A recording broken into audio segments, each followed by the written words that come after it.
Hai, Assalamualaikum and welcome back to my channel. Kalau korang baru dekat sini, hai, nama aku Syafinas.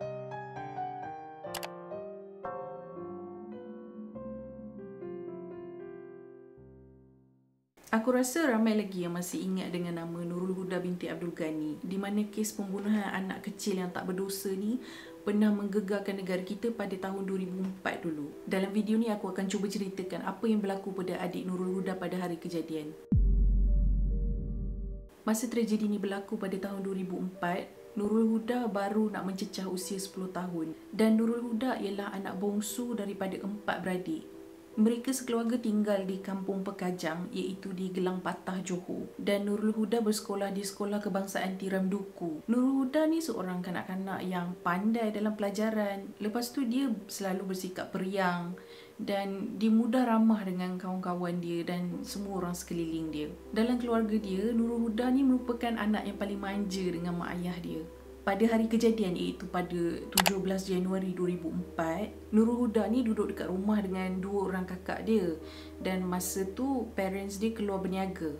Jadi pada pagi tu, lebih kurang pukul 9.30 pagi, kakak-kakak dia nak masak lah untuk makan tengah hari nanti bila parents dia orang balik. Lepas tu dia orang pun minta lah Nurul Huda ni pergi ke kedai runcit yang terletak lebih kurang 500 meter dari rumah tu untuk beli ikan dengan telur. Masa tu kakak Nurul Huda ni tak adalah rasa tak selamat untuk suruh Nurul Huda ni keluar pergi kedai sebab keadaan kampung dia pun boleh dikatakan aman dan tenang. Jadi Nurul Huda ni pun ambil lah basikal dia yang baru je ayah dia beli dan keluar dari rumah. Lebih kurang setengah jam lepas Nurul Huda keluar pergi ke kedai tu, kakak dia dah mula rasa tak sedap hati sebab Nurul Huda mengambil masa terlalu lama untuk balik. Lagipun jarak kedai dengan rumah tu kan dekat, jadi tak mungkinlah dia ambil masa sampai setengah jam untuk beli barang. Disebabkan 2 orang kakak Nurul Huda ni dah rasa tak sedap hati, dah rasa risau, jadi diorang mula keluar rumah dan bertanya dengan jiran-jiran dekat sekeliling. Selain daripada tu, diorang juga minta orang kampung tolong carikan adik diorang masa tu. Cari tak jumpa juga. Jadi lebih kurang pukul 12.45 tengah hari, abang Nurul Huda yang bernama Amir membuat keputusan untuk membuat laporan polis tentang kehilangan adik dia. Disebabkan jarak balai polis agak jauh dari Kampung Pekajang tu, jadi Amir ambil masa jugalah untuk pergi ke balai polis, buat laporan dan untuk polis pula datang balik ke kampung tu untuk teruskan pencarian. Pada masa ni, orang-orang kampung yang turut membantu untuk mencari Nurul Huda dah mula berkumpul di hadapan stesen jana kuasa TNB yang baru saja dibina di kawasan tu. Sebab mereka semua yakin yang Nurul Huda ada dekat dalam kawasan stesen jana kuasa tu. Memandangkan kedudukan stesen yang baru dibina tu berada di tengah-tengah antara rumah Nurul Huda dan kedai runcit yang dia nak pergi tu. Bila polis pun dah sampai depan stesen jana kuasa tu, polis pun tanya dekat security yang ada dekat situ yang bernama Muhammad Abbas Danus Baksan jika dia ada ternampak Nurul Huda yang berbasikal melalui jalan dekat depan tu. Tapi kelakuan Abbas pada masa tu bila disoal oleh polis macam mencurigakan.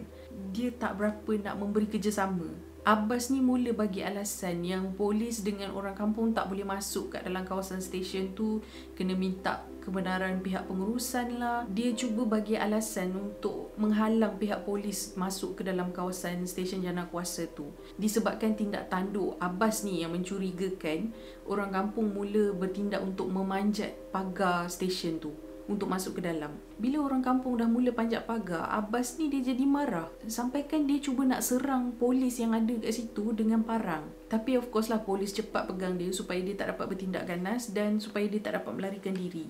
Amir bersama Lance Corporal Peter Andrew Fletcher tak mengambil masa yang lama untuk menemui Nurul Huda dekat dalam kawasan stesen tu.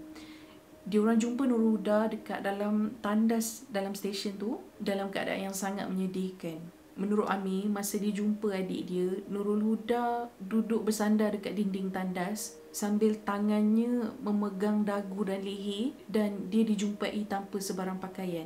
Selain tu, mulut Nurul Huda juga disumbat dengan kain dan Nurul Huda sangat-sangat lemah masa tu. Menurut Amir lagi, masa dia keluarkan kain tu daripada mulut Nurul Huda, dia nampak yang lidah adik dia tu dah mula membiru. Basikal yang Nurul Huda naik untuk ke kedai tu pun dijumpai dekat dalam tandas yang sama.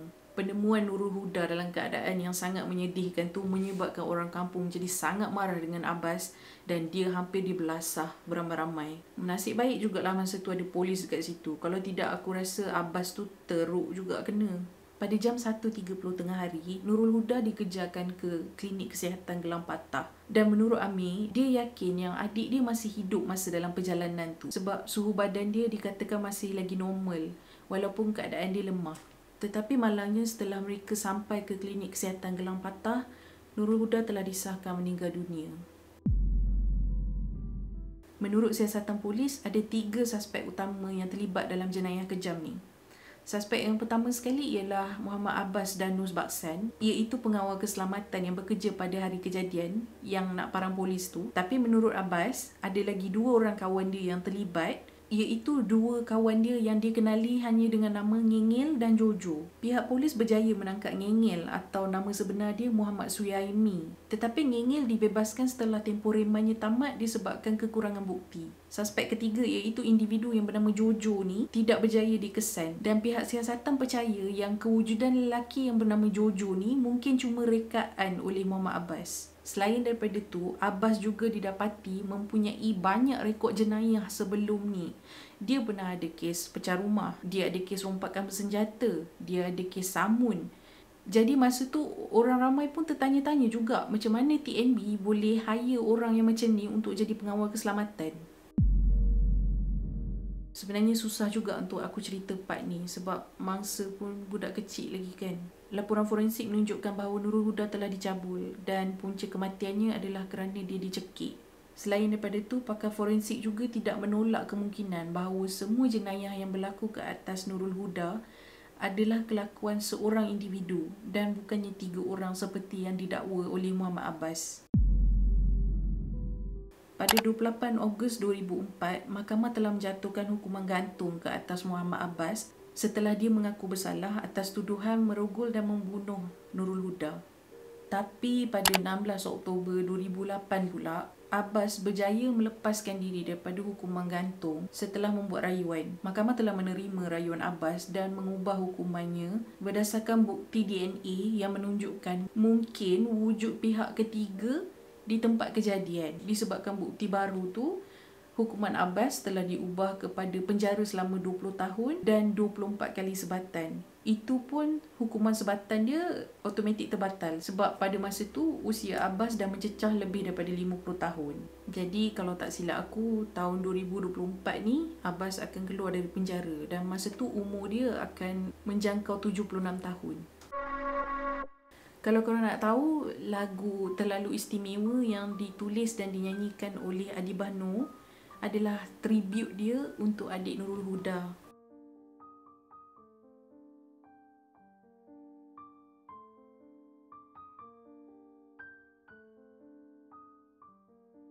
Alright guys, terima kasih sebab dah menonton sampai sini. Kalau korang suka dengan video ni, jangan lupa untuk like dan subscribe ke channel ni sebab ia membantu untuk channel aku berkembang.